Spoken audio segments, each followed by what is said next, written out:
Isika ny ve ny anarana sy ny fanampin-anarana amin'ny fiainantsika, amin'ny ho avintsika sy ny ho an'ny zanantsika? Moa ve ny ray aman-drenitsika no nisafidy ny anarantsika sa efa voasoratra tamintsika mbola tsy nohariana dia efa nomena antsika io anarana sy fanampin-anarana io? Eny, fanontaniana tsara mipetraka izany rehetra izany.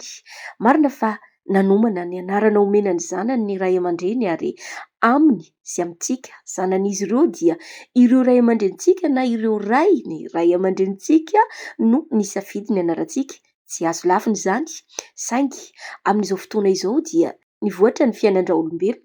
Ny sasany mitady anarana ao anaty baiboly, ny sasany mampiasa ny anaran'ireo olo-malaza ary ny an'ny sasany kosa ny anaran'ireo mpihirana, mpilalao sarimihetsika na koa izay mpanao fanatanjahantena na mpanoratra, samy maniry ny anarana tiany omena ny zanany avy ny rehetra. Ny fanampin-anarana dia mifandray mivantana amin'ny ara-panahy na amin'ny fanahy. Izany hoe ny fanampin-anaranao dia efa voasoratra talohany nanamboarana anao na talohany nisianao tato anatin'ny kibony reninao.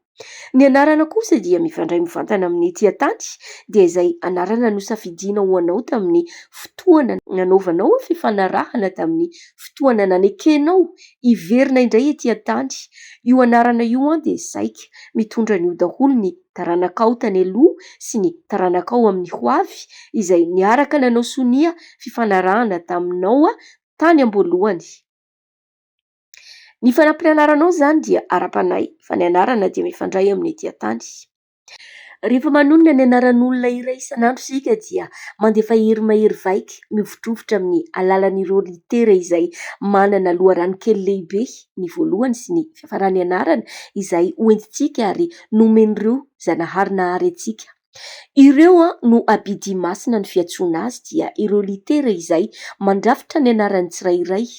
Ny hery miafina manome hery sy tanjaka ireo anarana dia arovan'ireo kaody na hidian'ireo kaody miafina sy ny symbole izay nandrafetan'ireo zanahary amin'ny alalan'ireo litera tsirairay izay samby mifampiankina amin'ny isa masina, manome vibration momba ny anaran'olona sy ny fiafarany anarana.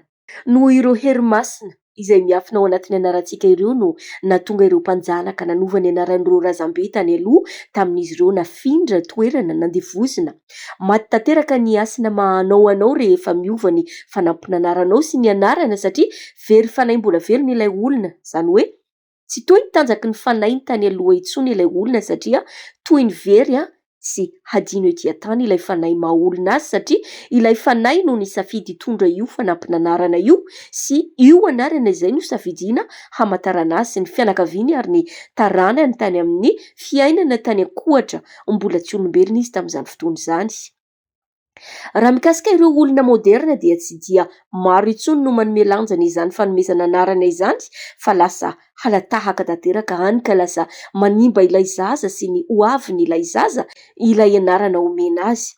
Ny arabo sy ny jiosy kosa ary ny afrikanina sy ny malagasy sasany dia mbola manome lanjany tsara ny fanomezana anarana ary tena dinihina amin'ny fanandrona, fanontaniana amin'ny zanahary mihitsy ny aza mifandraika amin'ny vintan'ilay zaza ny fomba fanisina ny anarana hijerevana zava-miafina mikasika ilay olona. Maro ny fomba fanisana fitadiavana ny zava-miafina ny anarana sy ny fanampin-anarana, saingy ho lavabe izany raha ho resahintsika eto. Matetika isika miresaka hoe zanahary. Misy ny milaza hoe ilay bahary, manambara azy io olona tokana na ho lehilahy irery ihany ilay bahary amin'ny ankamarozan'ny olombelona, satria izay no nampianarina antsika dia izay no tariziny saintsika. Raha ohatra ka mifamatotra amin'ny ara-panahy ary ny anarana dia inona izany no mahakasika antsika olombelona, na iza io nahary na ireo nahary izay nahary antsika ireo ary aiza ary inona daholo ireo zava-boahary no ariana niaraka tamintsika ireo. Fanontaniana tokony hapetraka ny tsirairay izany mba ahafahana ahafantatra ny tena mikasika izao tontolo izao sy ny zava-miafina ao aminy ary ny mikasika ireo bahary ireo. Ny zanahary dia tsy iray ary tsy lehilahy irery ihany araka ny naparitaka hatr'izay. Zanahary dia tsy hazo tsapain-tanana no tsy mipetraka any amin'ilay toerana na seza fiandrianana izay nampianarin'ireo mpanjanaka antsika. Zanahary dia tsy manasazy na mikapoka na mitsara na indrindrandrindra handefanao any anaty afobe izany. Zanahary efatra natoraly sy ara-panahy no mifehy izao tontolo izao dia ny rano, afo, tany ary ny rivotra. Misy ny teny hoe tsy marina izany ary zavatra samihafa izany satria ireo antsoina hoe singa efatra fotsiny ihany izay manan-danja ety an-tany ary afaka lalaovina sy ampiasain'ireo olombelona fotsiny ihany izany lazaina hoe zavatra zanahary efatra natoraly izany dia ny afo, ny rano, ny tany ary ny rivotra. Eny, marina izany saingy fantatry ny rehetra izay mahay mamaky teny na naheno ilay fampianarana ao anaty baiboly hoe namboarina mitovy endrika amin'ny janahary isika. Izany hoe zanahary dia mitovy endrika amintsika, nefa namboarina manao hoana ary isika? Zanahary mivady izany ny ara-mandry nanamboatra antsika? Tsia. Ary iza indray ary ireo mpahary nahary ireo zanahary mpivady niteraka antsika ireo raha toa ka izany no ekentsika? Tsy izany, diso izany fomba fijery izany. Zanahary ny rano, zanahary ny afo, zanahary ny rivotra ary zanahary ny tany. Nitambatra ny herin'ireo zanahary ireo singa efatra ireo namorona ny olombelona. Vita amin'ny vovoka ny olona ary iverina amin'ny vovoka aorian'ny fahafatesana. Izay no antsoina hoe zanahary ny tany. Ny taovan'ny olombelona dia mafana ary misy herinaratra na elektrisite na koa afo ao anatintsika. Izay no antsoina hoe zanahary ny afo. Ny olombelona miaina amin'ny orina. Raha tsy misy ny rivotra dia tsy afaka miaina ilay olona. Izay no antsoina hoe zanahary ny rivotra. Ny vatan'olombelona dia misy rano mihoatra ny 700 isan-jato. Zanahary ny rano izany.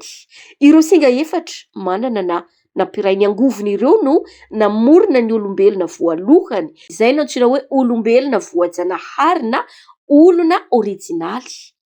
Tsy nanota nanaja ny zavaboary rehetra izy ireo ary nahay ny lalao ireo singa efatra izay zanaharin'izy ireo izay tsy hita maso. Nefa manana hery mahery vaika tanteraka ka afaka mifampiresaka ara-telepatina, ara-onja mivantana any anaty atidoha na amin'ny alalan'ny onjam-peo na koa amin'ny alalan'ny hery avy amin'ny angovona ny herinaratra ao anatin'ny vatana, ny fomba nampiasain'ireo olona tany aloha ny fanerasera tamin'ireo zanahary ireo.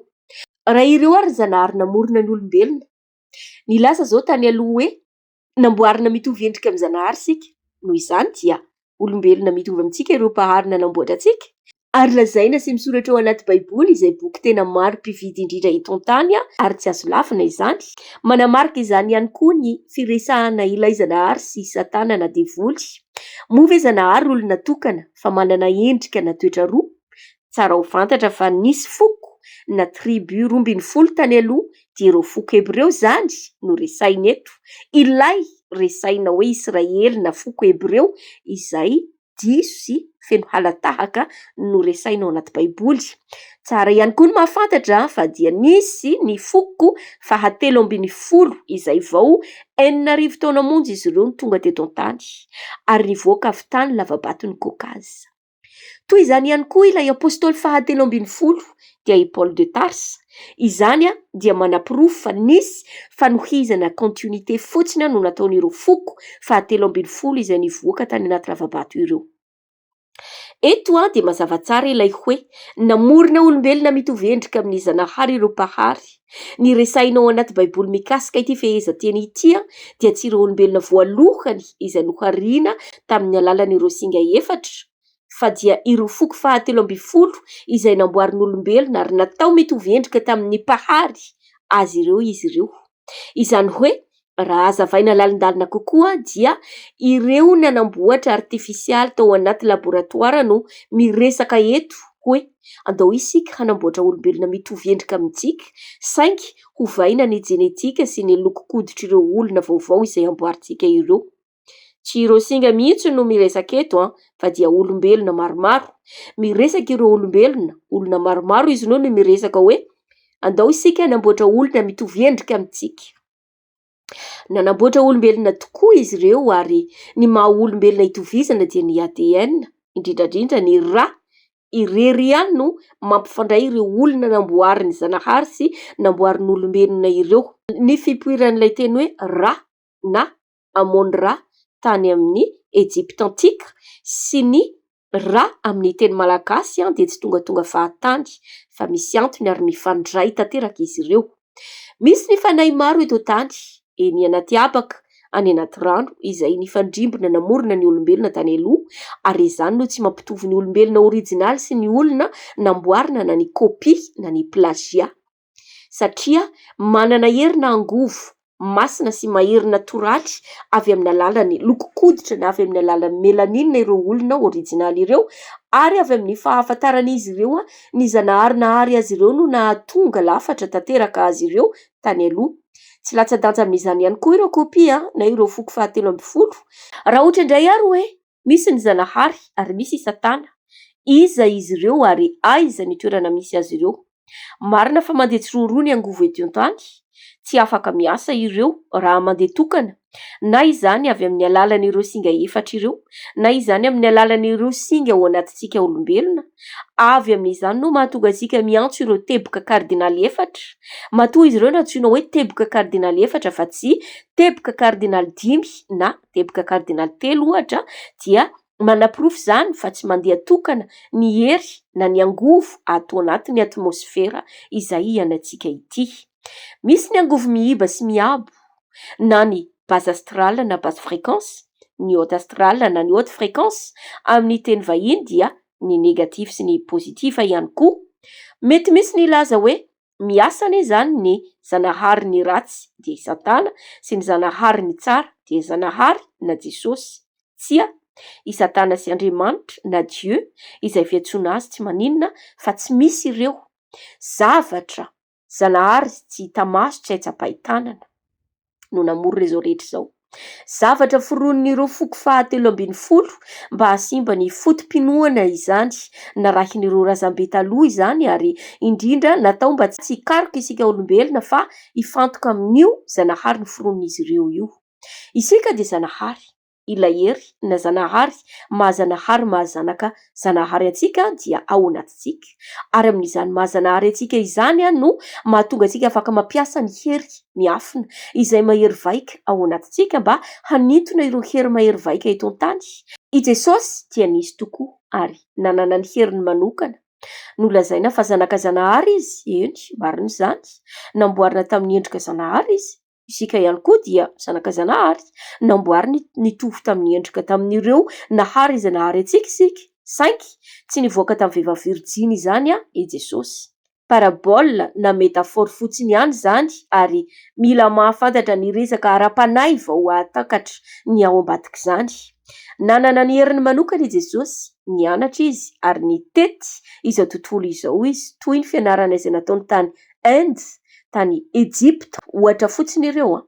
Avy tamin'ny alalan'izany fianarana nataony tany Inde izany na tany Egypte izany no nahaizany nanao ny méditation. Nibaribarana izany tamin'izy tany an'efitra, tany anaty efitra 40 andro izay nifaty hanina na nanao jeûne amin'ny fiteny vahiny.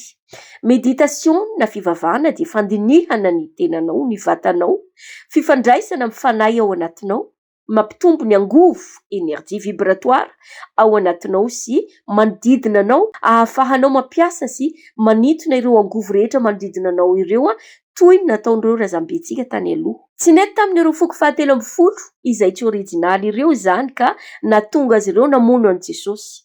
Eto dia efa manaprofo zany fa ilay loko-tava dia tsy mitovy, satria raha originaly izy dia mora tamin'izy ireo namono azy, satria tsy mitovy foditra tamin'izy ireo, ary hainy Jesosy no nampiasa ireo angovo rehetra manodidina azy.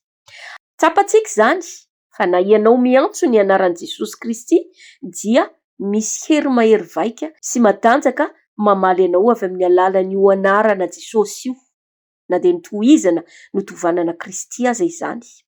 Tsy ilay anarana no manome hery anao fa avy amin'ny alalan'ny rohy izay afaka hadika hoe avy amin'ny alalan'ny tady volafotsy izay mamatotra na mamatotra antsika olombelona rehetra amin'ny ara-panahy no manome vibration énergétique ny ataka izay natao tamin'ny alalan'io anarana io, satria i Jesosy dia nilalao sy nampiasa ny énergie positif, sy nampiasa ny mifamadika tamin'izany izy.